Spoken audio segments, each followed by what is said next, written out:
آپ تلاش کرو ان کی قبور کا نشان، جن کے نام کے لوگ ڈنکے بجاتے تھے، جن کو لوگ سجدے کرتے تھے ان کی دولت کی بنیاد پر، کیا ان کی قبروں کا نشان ہے؟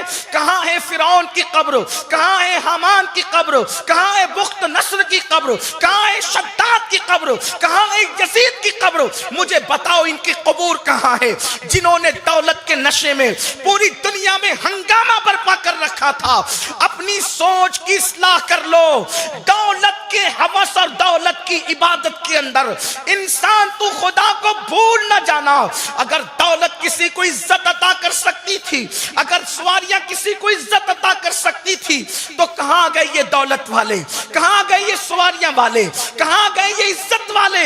سب مٹ گئے۔ لیکن مجھے بتاؤ، سرکار غوث پاک کے وصال کو 9 صدیاں بیت چکی ہے، لیکن جنگل میں بھی ان کے نام سے اگر قوم کو آواز دیا جائے تو جنگل میں بھی منگل سا سما نظر آتا ہے۔ مجھے بتاؤ، حقیقی عزت وہ نہیں جس کو ہم سمجھتے ہیں، حقیقی عزت یہ ہے جو اللہ نے اپنے ولیوں کو عطا فرمائی۔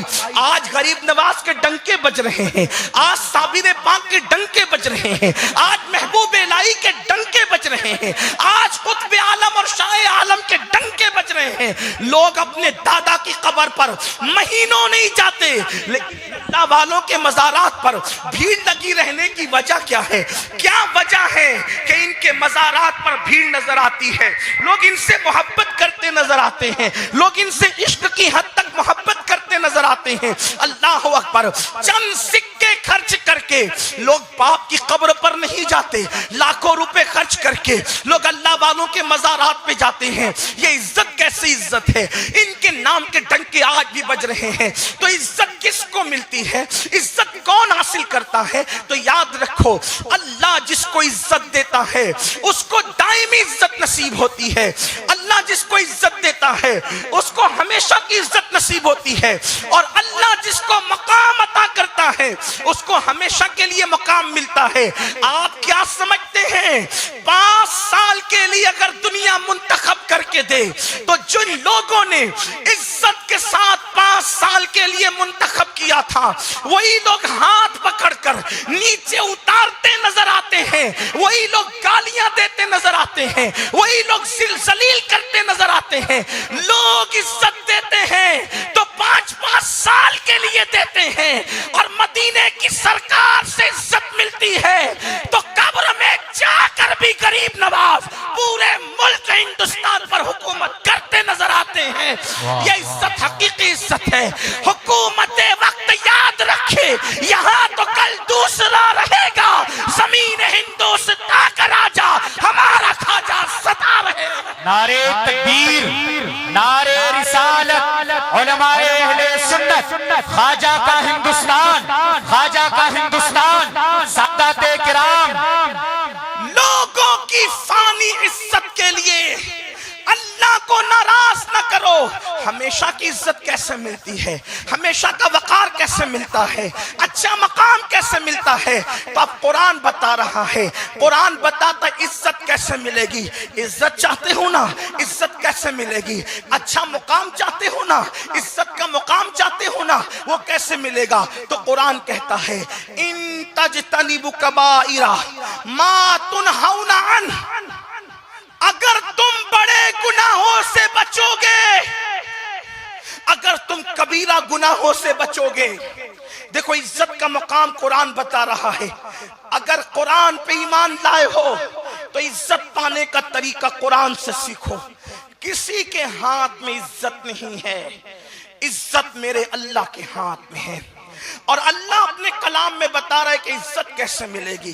یاد رکھنا، اگر آپ کے دور میں لوگ آپ کو ذلیل کرنے پر آ جائے تو دیکھو 22,000 کا لشکر 72 کو ذلیل کرنے پر آیا تھا، اور اپنے زوم باطل میں انہوں نے ذلت کی انتہا کرنے کی کوشش کی۔ میں پوچھنا چاہتا ہوں، کیا ٹکڑے کر دینا یہ اپنے زوم میں دلیل کی ذلت کی دلیل نہیں؟ کیا بیویوں کے دوپٹے چھین لینا یہ ذلیل کرنے کی اپنے زوم باطل میں دلیل نہیں؟ اللہ اکبر، خیمے جلا دینا، بولو یہ سب اگر کسی کے ساتھ ہو تو لوگ سمجھتے ہیں کہ وہ تو ذلیل ہو گیا، گردنیں کاٹ لینا لوگ اپنے زوم میں دلیل ذلیل سمجھتے ہیں، اسی طریقے سے کپڑے اتار کر کے چھین لینا، کیا یہ زوم کے اندر دلیل ذلیل نہیں اور ذلت کی باتیں نہیں؟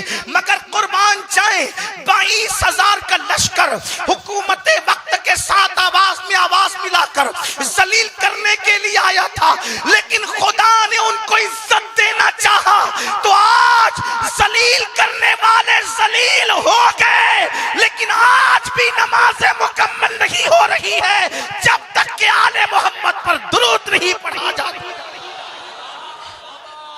جن کے ذکر کو ختم کرنے کے لیے پوری حکومتوں نے دولت کے خزانے اپنے منہ کھول دیے تھے اور عزت کرنے والے اور تعریف کرنے والوں کی زبانیں کھینچ لی جاتی تھی۔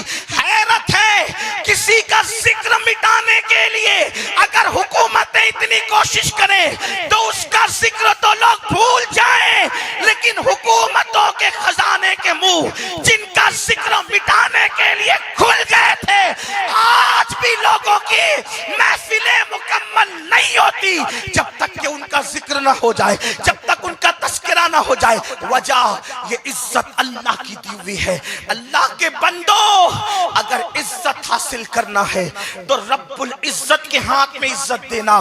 دنیا کی بازاری عزت کے لیے خدا کو ناراض کرتے ہو، دنیا کی بازاری عزت کے لیے اللہ کی نافرمانی کرتے ہو، عزت کیسے ملے گی؟ قرآن بتا رہا ہے ان تنتجبوا کبائر ما تنہون عنہ، کہ جو اجتناب کرے گا کبیرہ گناہوں سے، جو بڑے گناہوں سے بچے گا، وَنُكَفِّرْ عَنْكُمْ سَيِّئَاتِكُمْ وَنُدْخِلْكُمْ مُدْخَلًا كَرِيمًا، جو بڑے گناہوں سے بچے گا اللہ اس کے چھوٹے گناہوں کو بغیر توبہ کے معاف کر دے گا، اور اللہ اس کو عزت عطا کرے گا، اور اللہ اس کو عزت کے گھر میں داخل فرما دے گا۔ عزت کا مقام اللہ دے گا کب؟ جب ہم بڑے کبیرہ گناہوں سے بچیں گے۔ کبیرہ گناہوں سے بچو اللہ عزت دے گا۔ غوث پاک کو جیسے عزت دی اللہ عزت دے گا، جیسے غریب نواز کو عزت دی اللہ عزت دے گا، جیسے اپنے مقبول بندوں کو عزت دی۔ شرط ہے کبیرہ گناہوں سے بچو۔